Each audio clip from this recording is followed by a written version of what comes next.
Foolish barber.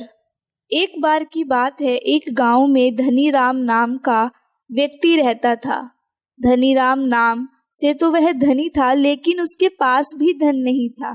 रोज काम करता, पैसे कमाता, लेकिन फिर भी उसकी हालत ठीक नहीं हो पा रही थी।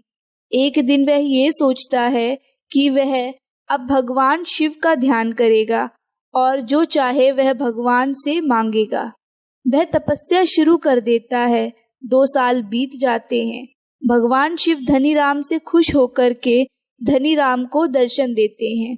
धनीराम भगवान शिव को देखकर बहुत खुश हो जाता है और वह भगवान शिव को बताता है कि वह बहुत समय से काम कर रहा है और काम करते करते उसके हाथों में छाले पड़ गए हैं और पैरों में भी।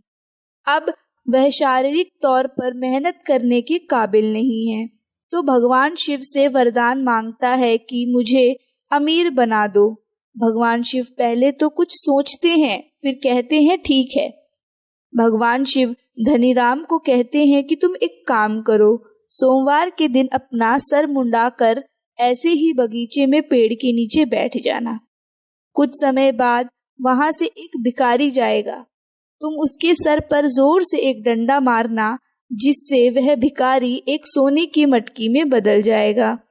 यह कहकर भगवान शिव वहां से चले गए। सोमवार का दिन आ चुका था। धनीराम ने वैसे ही किया। वह नाई वाले के पास गया और उसे अपना सर मुंडन करने को कहा।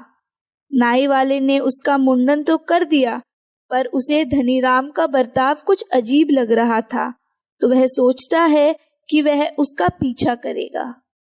धनीराम बगीचे में जाकर पेड़ के नीचे बैठ गया और उसने देखा कि एक भिखारी आ रहा है।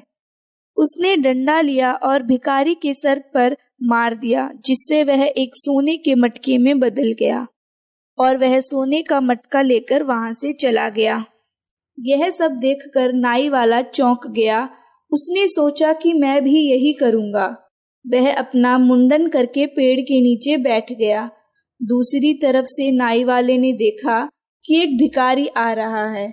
उसने भी भिखारी के सर पर डंडा मार दिया, लेकिन डंडा ज्यादा जोर से मारने की वजह से भिखारी की वहीं पर मृत्यु हो गई और नाई वाले को जेल हो गई।